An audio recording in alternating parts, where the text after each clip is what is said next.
Well, good morning from Mission Control Houston, and welcome to this Friday edition of International Space Station Update. The crew of Expedition 32, in their final week as a six-person crew on board the orbiting laboratory. Three of the astronauts there on the right will be departing the International Space Station this upcoming Sunday. We'll start all the way over on the right there with Russian cosmonaut Sergei Revin on his first space flight. And then to the left is Expedition 32 commander and another Russian cosmonaut Gennady Padalka, and then NASA astronaut Joe Acaba. And moving across the back row, we have NASA astronaut Sonny Williams, who will be taking over command of the International Space Station on Saturday. And then Russian cosmonaut Yuri Malenchenko and Japanese astronaut Aki Hoshide will remain on board with her as they transition from Expedition 32 over to Expedition 33. So it's been a very busy week for these astronauts on board the International Space Station with a slew of vehicle activity with the departure of an unmanned cargo craft and the imminent departure of that Soyuz craft carrying three of our astronauts back down to the ground. In addition to all that, the regular maintenance and experiment work that consumes much of these astronauts' time. So we'll start off on Monday, where NASA astronaut Joe Acaba was doing a fit check on the entry suit that he'll be wearing when he departs the International Space Station in his Soyuz TMA-04M vehicle.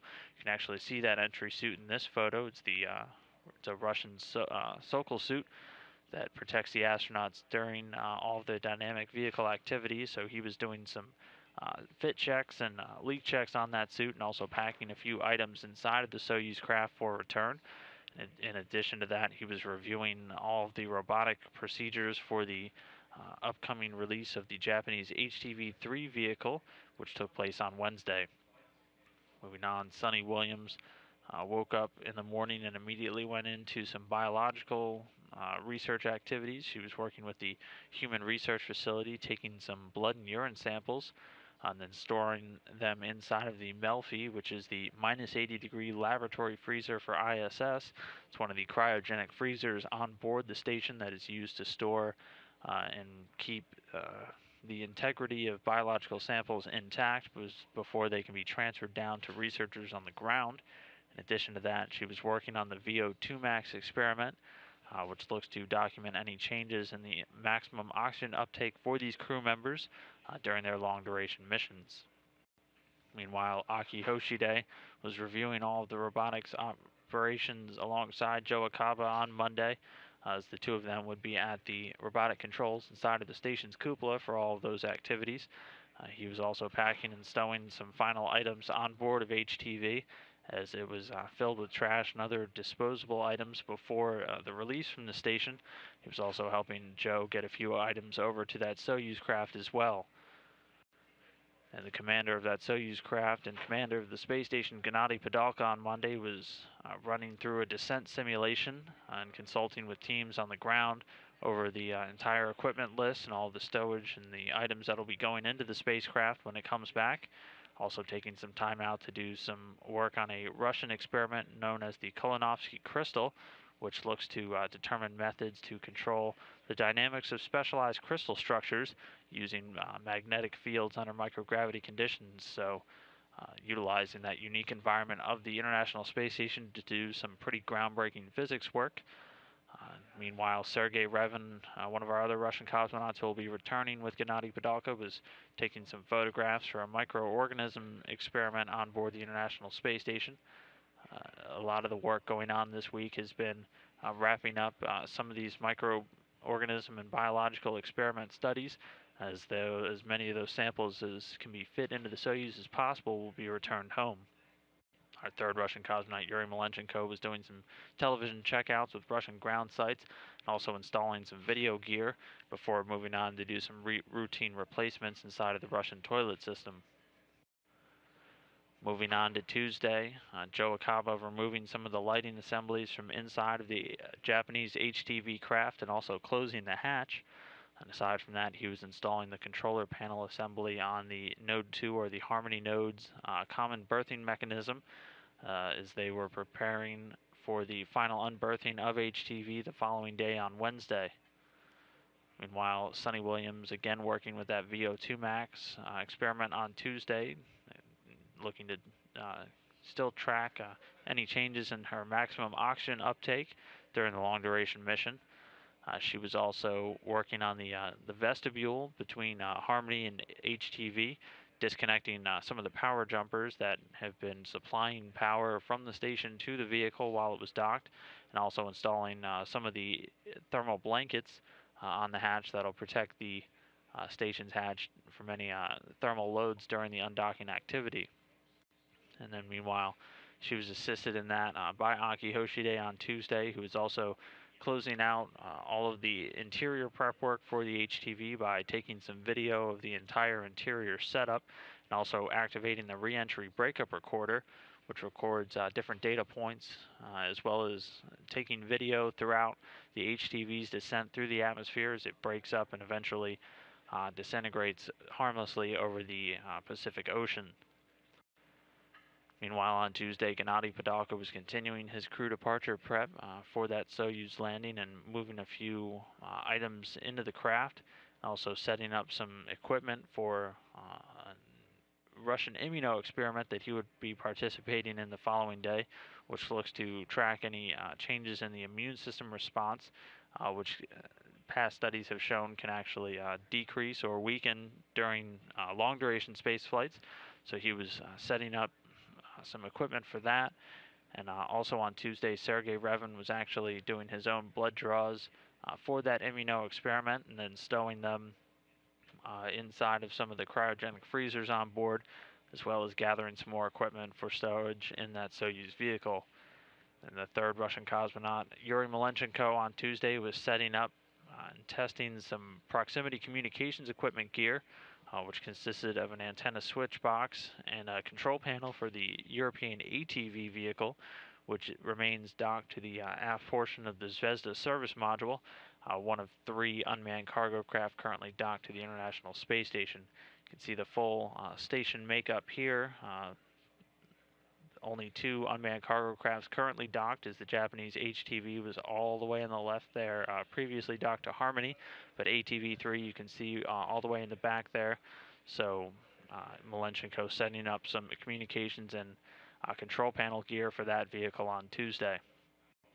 Moving on to Wednesday, which was HTV release day, Joe Akaba was setting up the robotic workstation inside of the cupola and performing the actual demate, which occurred with the commands being given at about 6:50 a.m. Central Time on Wednesday, and then eventually performing that HTV release as it prepared to depart the International Space Station. While all this was going on, Sonny Williams was closing out the vestibule for HTV and installing the final thermal covers, also taking over the final depress of the vehicle.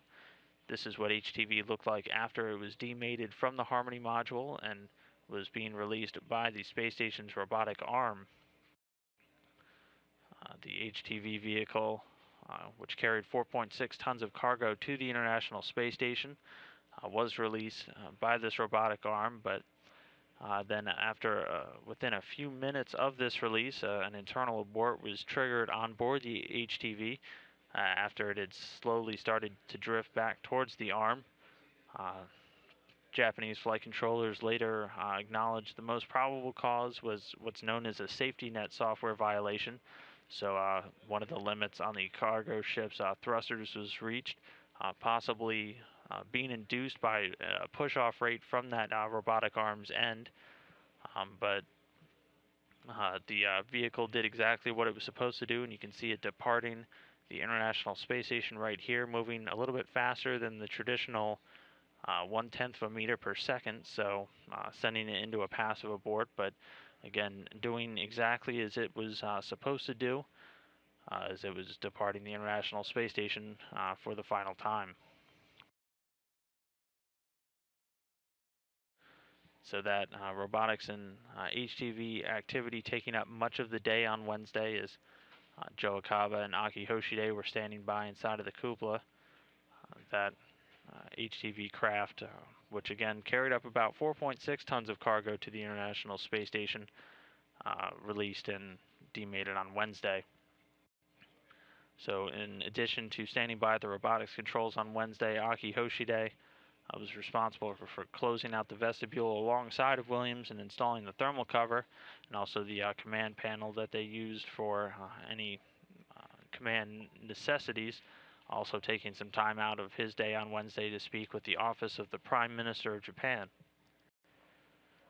And then meanwhile, Gennady Padalka continuing to work with that immuno experiment and also doing some final data takes for the Russian pneumo card, which looks to study the adaptation of the cardiovascular system of these astronauts during long durations of space flight.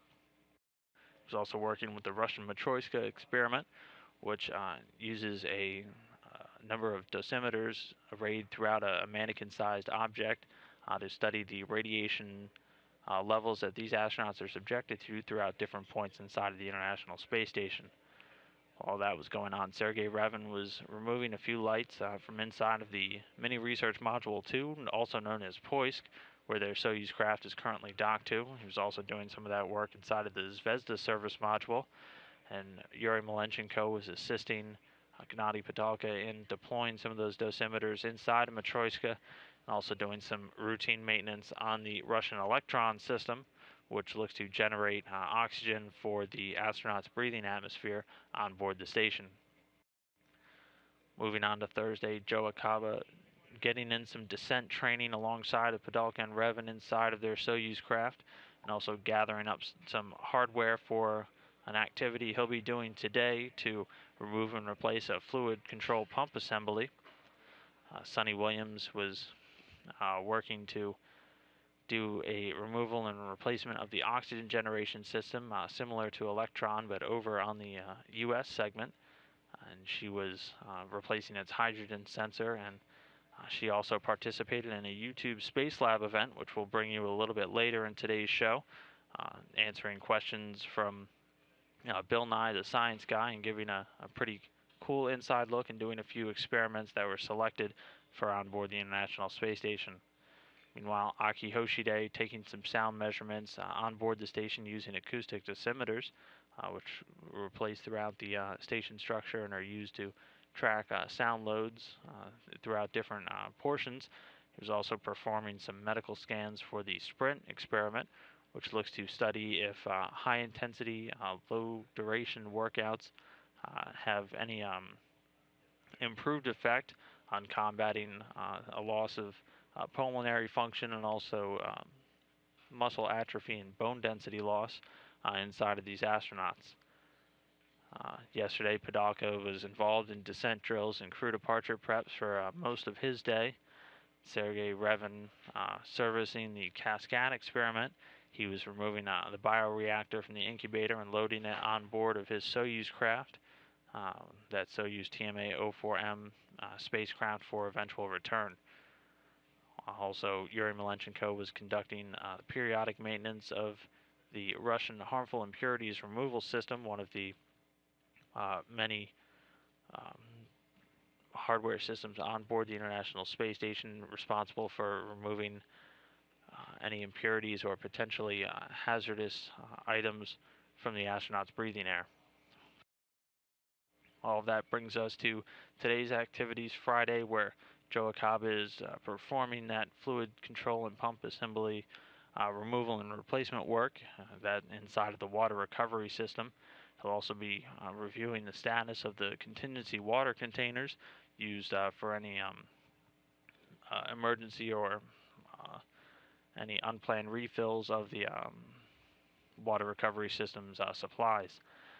Meanwhile, Sonny Williams is also working on some of the water systems on board the station, doing some maintenance on the potable water dispenser's beverage adapter, and then she'll be doing some Sprint ultrasound scans of her own, which Hoshide was doing yesterday, again, doing some scans of her legs as they continue to track if this high-intensity, low-duration workout regimen has any different effects from the normally scheduled 2 hours a day of exercise that these astronauts generally take. Meanwhile, Aki Hoshide is working inside of the small payload rack and focusing on the aquatic habitat, which was brought up to the International Space Station on board that HTV-3 vehicle, which departed back on Wednesday. You can see the aquatic habitat here, giving a a very unique test bed for um, tracking any uh, biological experiments on different aquatic life in microgravity environments, which can have some very insightful results for life down here on Earth. Aside from that, he'll be removing and transferring some of those acoustic dosimeters over to the Soyuz 30S craft for return down to Earth. Then Commander Padalka will be packing up some gear inside of Soyuz and transferring some sensors from that Russian Matryoshka radiation experiment over to the Soyuz for return, while his Soyuz crewmate Sergei Revin will be doing some house cleaning work, cleaning up some of the dust collectors and fan screens, which help to constantly revitalize the astronaut's breathing atmosphere. And he'll also be gathering up some microbial samples from a few of the Russian experiments for return down to Earth. And our final Expedition 32 crew member, Yuri Malenchenko, today, immediately upon waking up, participated in the Sprut experiment, which looks to track something known as orthostatic tolerance, or in much simpler terms, these astronauts' ability to stand upright and maintain proper balance upon their return to Earth.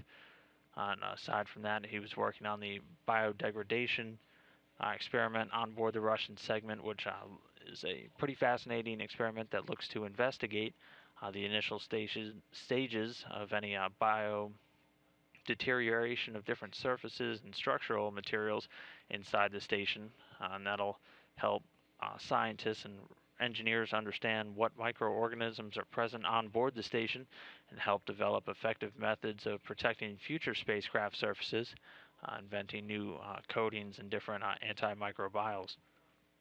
And with all these activities going on, as mentioned, 3 of our astronauts, Padalka, Revin, and Akaba, scheduled to depart from the International Space Station and land, bringing an end to Expedition 32 a little bit later this weekend on Sunday.